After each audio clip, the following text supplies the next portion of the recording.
welcome to View from the Deck from Princess Yachts in collaboration with Boat International. We're here at the Cannes Yachting Festival, and every day we'll be bringing you news from the show as well as from the Princess display. Today we turn the spotlight on design. How do luxury yacht manufacturers strike the balance between performance, efficiency and elegance? Joining me in the Y95 cockpit is Andy Lawrence, Executive Director of Design and Development at Princess Yachts, and Jack Haines, Reviews Director at Yacht Buyer. Welcome both of you. To kick things off, Andy, how do you develop performance with elegance? I mean, designing any new modern yacht is just pitching the right compromise between performance, between space, between efficiency. The thing we won't compromise on is the seakeeping of the yacht. How a boat performs at sea is the building block of every Princess. And particularly with our new X90 hull, which is the new sort of Princess hybrid progressive planing hull. We've really worked on efficiency. So the example of the X90 is that boat has the same fuel burn as the outgoing Y85, but the vessel carries 18 tons more displacement, so that's 18 tons of usable customer space for the same fuel burn as a much smaller boat. Jack, can you think of any examples from the industry? Well, I think the thing that most builders are facing is people want more bang for their buck when it comes to volume and when it comes to the amenities on board.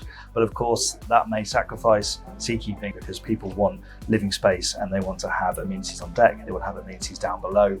So I think designers probably face a big struggle because people expect so much more from the product now than maybe they did a few years ago. But I think things that will preserve maybe the sort of super yacht class even 10, 15 years ago is now filtering down into the production sector, which is a really exciting thing to see. Exactly, it's trying to offer the choice, make it feel that you're buying a custom product.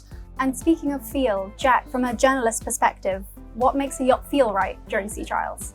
When you're actually out on the water, I think there are some really obvious signs. The hull may be really solid, the boat may be really solid, but if the interior is squeaking and there's rattles and there's things buzzing, you immediately feel like you have to take it easier and that you don't maybe trust the product so much. There's a balance to it where when it's sitting in the water and going in a straight line, it feels really nice and planted. But then if you do want to engage with it and you're steering through a heavy sea, it reacts really nicely to those inputs. I mean, the S80 is a pretty prime example of that. That's a big boat, likely to be run by crew, I imagine. But as the owner, how nice that you can sit down at the wheel, get up to nearly 40 knots and enjoy a big boat that's still a lot of fun from behind the helm. I wish I owned one. Ultimately, what we're trying to do with all of our hull developments is we're giving efficiency, we're giving space. It's a more comfortable experience. And this is obviously open to both of you, but how have these design developments impacted yacht ownership, would you say? To be honest, I think it's probably not necessarily hull developments, it's more drive developments.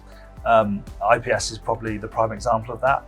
But as an owner, that I imagine has given a lot of people the confidence probably to go into bigger boats sooner, because it's that more intuitive. I think you're absolutely right. I think it's quite a daunting experience, and certainly that type of technology has allowed people to move up into a bigger boat than they would previously have sort of considered.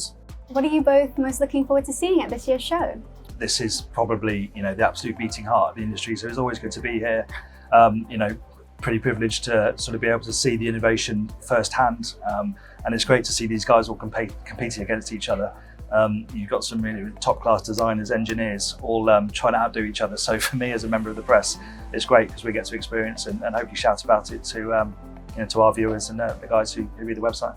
We're really excited about the lineup we've got here in Cannes. We've got some fantastic products. We're sat here on the Y95, S80 next door to us. It's the world premiere of the V65 and the show debut of the F58. Massive lineup, very exciting. Thank you so much for joining me. I'll let you go and enjoy the show and have a great rest of the Cannes Yachting Festival. Thank you. Thanks very much. Thank you, pleasure. Absolutely. And of course, thanks for watching. View from the Deck will be here throughout the festival with new guests, updates from the show and news from the Princess stand. You can watch every show on Princess Yachts' YouTube channel, as well as their socials and Boat International's social channels. We'll see you soon.